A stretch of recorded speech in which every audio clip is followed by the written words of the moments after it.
بسم اللہ الرحمن الرحیم۔ السلام علیکم ویورز، مسلم امت چینل میں آپ کو ایک دفعہ پھر خوش آمدید کہتی ہوں۔ آج میں آپ کو اسلام کے تیسرے رکن روزے کے بارے میں بتاؤں گی۔ تھرڈ پلر آف اسلام، روزہ۔ جی ویورز، روزہ ارکان اسلام میں سے تیسرا رکن ہے۔ روزہ اصل میں فارسی زبان کا لفظ ہے اور عربی زبان میں اسے صوم کہا جاتا ہے، جس کا مطلب ہے رک جانا، باز رہنا، اپنے آپ کو روک کے رکھنا یا اجتناب کرنا۔ In one word, روزہ means fasting in Urdu. In Islamic calendar, out of 12 months, one of the month is Ramadan, in which Muslims keep fasting from dawn to dusk, no food, no water for whole day, can eat and drink only after sunset and before sunrise. It continues for 1 month. قرآن پاک میں روزے کے بارے میں ارشاد ہے، گنتی کے چند روز ہیں تو جو شخص تم میں سے بیمار ہو یا سفر میں ہو تو دوسرے دنوں میں روزوں کا شمار پورا کر لے، اور جو لوگ روزہ رکھنے کی طاقت رکھیں لیکن رکھیں نہیں، وہ روزے کے بدلے محتاج کو کھانا کھلا دیں، اور جو کوئی شوق سے نیکی کرے تو اس کے حق میں زیادہ اچھا ہے، اور اگر سمجھو تو روزہ رکھنا ہی تمہارے حق میں بہتر ہے۔ قرآن پاک میں ایک اور جگہ ارشاد ہے، شہر رمضان الذی انزل فیہ القرآن، رمضان کا مہینہ جس میں قرآن پاک نازل ہوا۔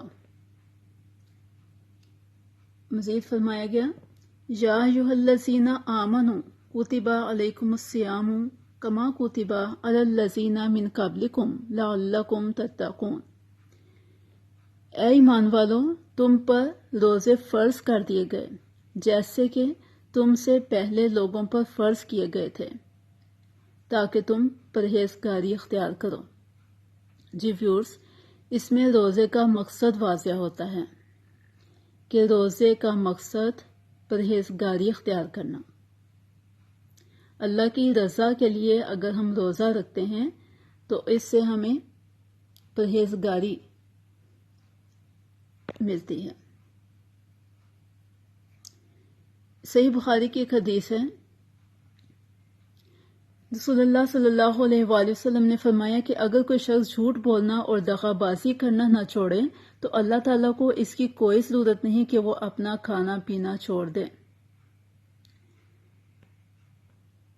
ایک اور جگہ نبی پاک صلی اللہ علیہ وآلہ وسلم نے ارشاد فرمایا کہ جو کوئی شب قدر میں ایمان کے ساتھ اور حصول ثواب کی نیت سے عبادت میں کھڑا ہو، اس کے تمام اگلے گناہ بخش دیے جائیں گے، اور جس نے رمضان کے روزے ایمان کے ساتھ اور ثواب کی نیت سے رکھے، اس کے اگلے تمام گناہ معاف کر دیے جائیں گے۔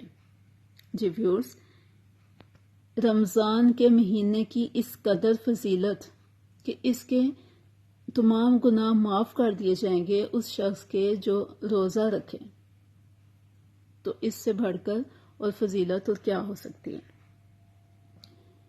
نبی پاک صلی اللہ علیہ وآلہ وسلم نے فرمایا کہ جب رمضان کا چاند دیکھو تو روزہ شروع کر دو، اور جب شوال کا چاند دیکھو تو روزہ افطار کر دو، اور اگر ابر ہو تو اندازہ سے کام کرو، یعنی 30 روزے پورے کر لو۔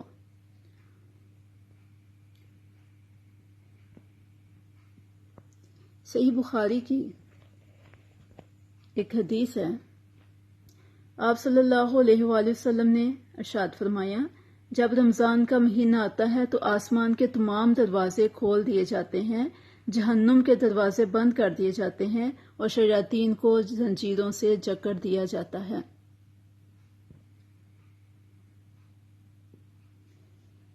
آپ صلی اللہ علیہ وآلہ وسلم نے فرمایا، جب رمضان آتا ہے تو جنت کے دروازے کھول دیے جاتے ہیں۔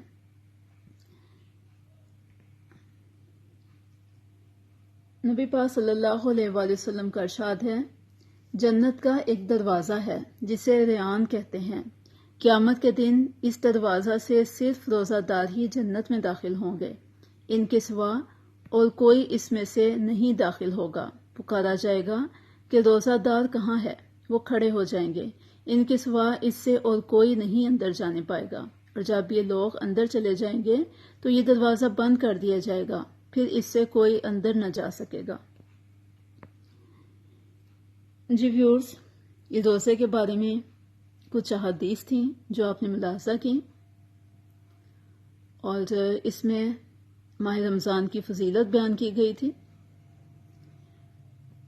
اور قرآن پاک کی سورہ قدر جو بہت فضیلت والی سورت ہے۔ بسم اللہ الرحمن الرحیم، انا انزلناہ فی لیلۃ القدر، بے شک ہم نے لیلۃ القدر میں قرآن پاک نازل فرمایا۔ وما ادراک ما لیلۃ القدر، اور تمہیں کیا معلوم کہ لیلۃ القدر کیا ہے؟ لیلۃ القدر خیر من الف شہر، لیلۃ القدر 1000 مہینوں سے بہتر ہے۔ تنزل الملائکۃ والروح فیہا بإذن ربہم من کل امر سلام ہی حتی مطلع الفجر، جس میں فرشتے اور روح الامین اپنے رب کے حکم سے ہر امر کے ساتھ اترتے ہیں، یہ رات طلوع فجر تک سلامتی ہے۔ جی ویورز، اس رات کی اس قدر فضیلت ہے کہ فرشتے اور روح الامین اپنے رب کے حکم سے طلوع فجر تک اترتے ہیں ہر امر کے ساتھ، اور رمضان المبارک کی آخری عشرے کی طاق راتوں میں لیلۃ القدر کو تلاش کرنا چاہیے، کیونکہ یہ بہت فضیلت والی رات ہے، اور اس میں اعتکاف بیٹھتے ہیں آخری عشرے میں، اور اللہ تعالی ہم سب کو رمضان المبارک کے روزے رکھنے کی توفیق عطا فرمائے۔ بہت شکریہ۔ آئندہ پھر کسی نئی ویڈیو کے ساتھ آپ کے سامنے حاضر ہوں گی۔ اجازت دیجیے، اللہ حافظ۔